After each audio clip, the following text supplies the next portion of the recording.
Hey Madison kids, welcome to Sunday School for May 24th. We are still in the Psalms. This is our third Psalm, and it's actually the last Psalm we're going to look at. We're going to look at more poetic literature, so we'll be in the same series next week, but it'll be the Wisdom of Solomon.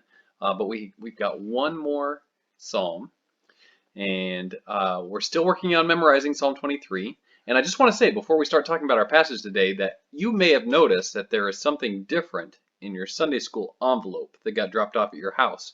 You may see that there is a smaller envelope inside there with the church's address on it and a stamp. And that's because we have a special homework assignment this week that I will tell you about at the end of the video. So be sure and pay attention to that. You see here on our screen that this week's psalm is one of the songs of thanksgiving from the Psalms. You remember that Psalms is a book in the Bible, and it's a compilation of 150 different songs or poems.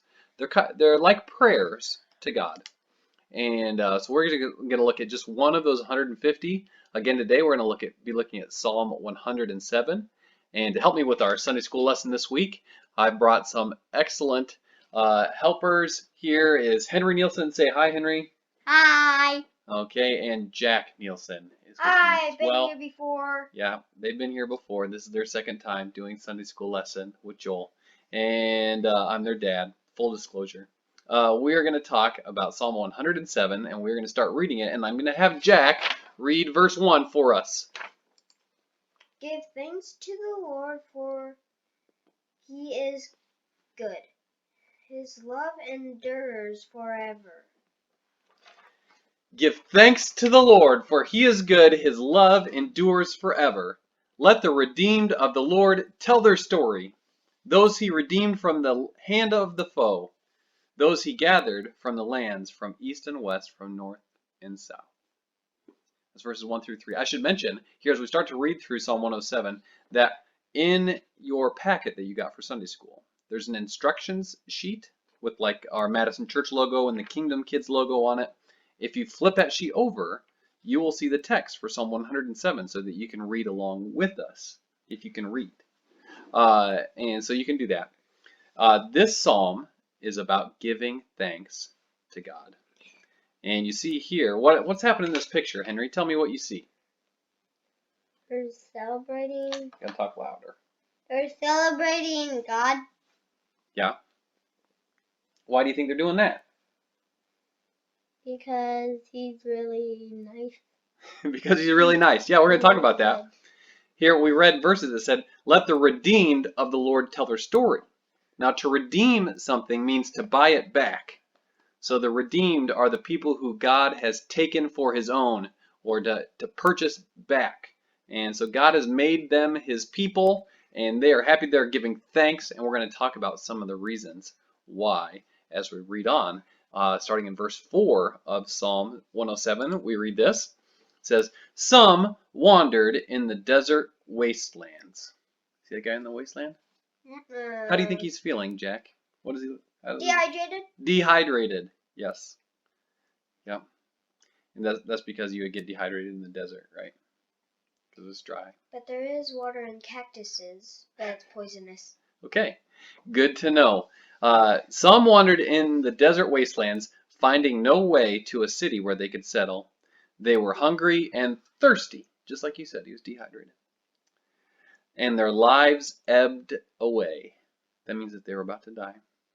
Then they cried out to the Lord in their trouble. Do you think he helped them, Henry? Mm-hmm. They cried out to the Lord in their trouble, and he delivered them from their distress. He led them by a straight way to a city where they could settle. Then it says this special verse, these special words in this chapter, here in verse 8, it says, let them give thanks to the Lord for his unfailing love and his wonderful deeds for mankind. Okay, we're going to hear that again before this chapter is over. So the people who he rescued from the desert and gave them a city where they could settle. You see that up in the top corner of the city where they could settle. It says, let them give thanks to the Lord for his unfailing love and his wonderful deeds for mankind, for he satisfies the thirsty, like the man laying there in the desert, and he fills the hungry with good things. Okay, so that's our first character in this psalm. is Actually, some who wandered in the desert wastelands. God gave them a that- city. What do you see, Henry? What are you pointing at? people. Yeah. It looks like heaven. God brought the people into a city so that they wouldn't be in the desert wasteland. And so it says that they should give thanks to the Lord for his unfailing love and his wonderful deeds for all mankind. But there's more than just this character. As we go on in Psalm 107, you'll see that it's a new paragraph. It says, some sat in darkness, in utter darkness, prisoners suffering in iron chains, because they rebelled against God's commands and despised the plans of the Most High. So he subjected them to bitter labor. They stumbled, and there was no one to help. Then they cried to the Lord in their trouble, and he saved them from their distress. He brought them out of darkness, the utter darkness, and he broke away their chains. What do you see in the picture, Jack? This woman was chained down and then she broke them. Yeah. The chains. Do you think she'd be able to break them all by herself? God helped her. God definitely helped. Yeah, because chains are pretty strong, right? Yeah, only if they're rusty. Only if they're rusty, you might be able to break them. Well, if you frost They would have them, to be. it'll be a little bit hard. They would have to be real rusty, huh? Yeah. Yeah. No, but yeah, God broke her chains. And you know what? Do you know what it says in verse 15 that she should do? What? Let them give thanks to the Lord for his unfailing love and his wonderful deeds for mankind. That's the same thing we read about the guy who was in the desert and thirsty. Right? So the words in verse 8 are the same as the words in verse 15. Then it says, for he breaks down gates of bronze and cuts through bars of iron. Our God is stronger than all the strong things we think of in the world, like chains and gates and bars. God is stronger than that. What about molten lava? God is stronger than molten lava. He made molten lava. Well, what about dry molten lava? Well, that sounds pretty tough, but God's stronger than that too. What? Is God stronger than Jesus? God and Jesus are one person. Okay. Would it be stronger if they weren't? We are going to keep reading in Psalm 107, and we have a new character. Here in verse 17 it says, some became fools through their rebellious ways, and suffered affliction because of their iniquities. They loathed all food and drew near the gates of death. Yes. So this guy became a fool, and he's wandering around. It kind of reminds me of, do you remember when King Nebuchadnezzar went crazy? Yeah. And he was crawling through the wilderness with like twigs in his hair. Oh, that like looked like him crawling.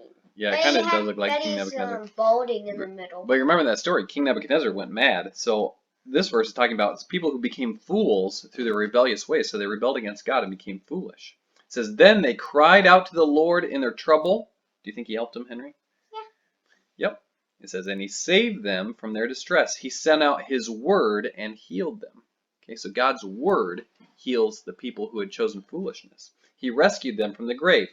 Do you know what it says they should do, Jack? Maybe you should read it real loud. What does it say they should do in verse 21? Rescue them. Louder. Here.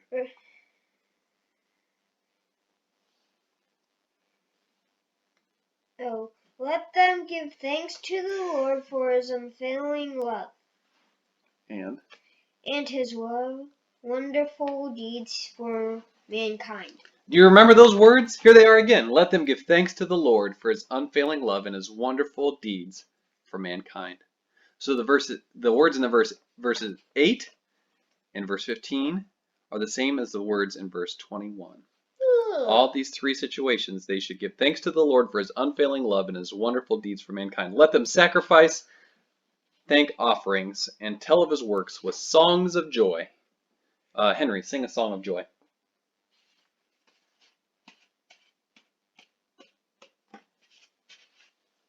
Come on, sing a song of joy. Don't want to. You know what? Jack, sing a song of joy.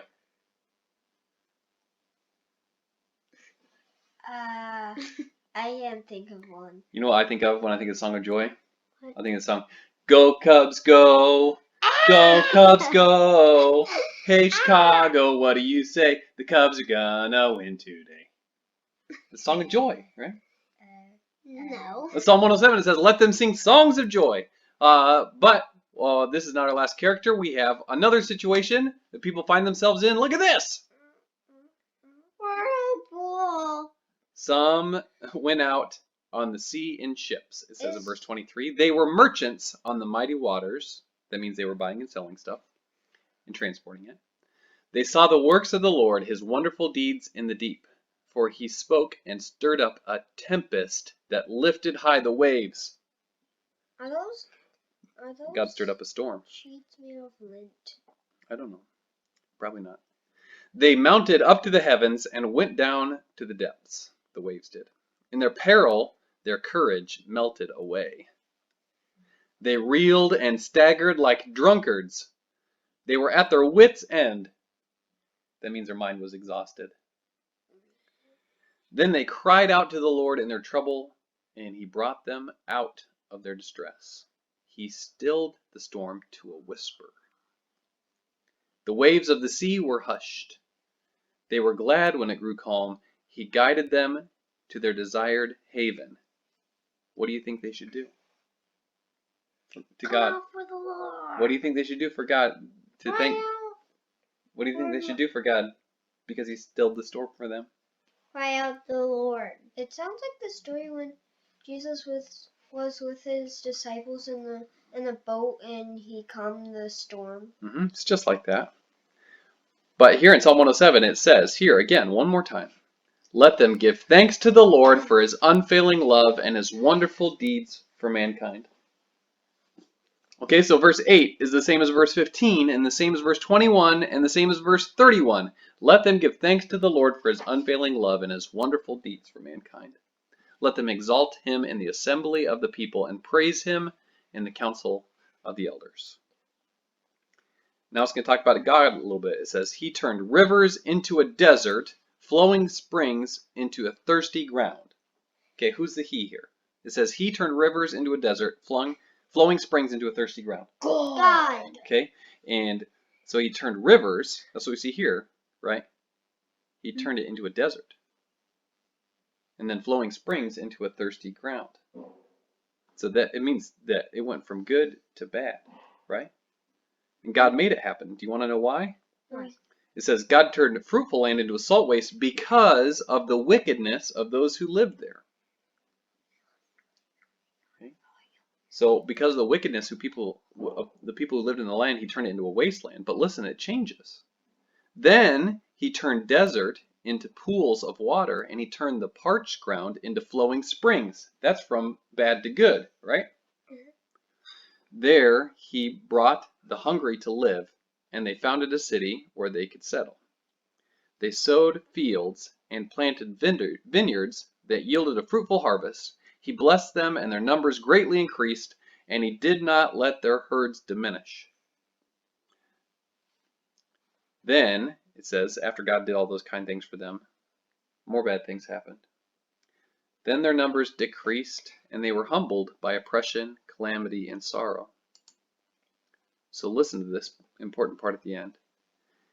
He who pours contempt on nobles, those are the people on the left, made them wander in a trackless waste. That doesn't sound like fun, does it? Do you want to wander in a trackless waste? No. But he lifted the needy, like the people on the right, out of their affliction and increased their families like flocks. The upright see and rejoice, but all the wicked shut their mouths. Right? So in this psalm, we have people who were afflicted, but God rescued them. And what should they do when God rescues them? Every time. Let them give thanks to the Lord for his unfailing love and for his wonderful deeds for mankind. Right? But we also at the same time have God punishing the wicked and the proud. Those who are proud and the nobles, they're on the left, God afflicts them. But those who are needy and those who are righteous, God lifts them up. Just like King Belteshazzar. King Belshazzar? Yeah, King Belshazzar was proud. And then he got killed. And then he died that very night when Daniel interpreted the writing on the wall for King Belshazzar. And we were here last time we told that story. Yep. Yep. Okay, so the last verse, verse 43 of Psalm 107 is, "Let the one who is wise heed these things and ponder the loving deeds of the Lord." Okay. So I think we're at the point of the lesson where we have some questions for you guys. We'll have to see how well you are paying attention. Okay? You ready, Henry and Jack? Uh-huh. All right. What should people who have received help from God do? I'll give you a hint. It says it 4 times. Psalm 107. Give thanks to the Lord.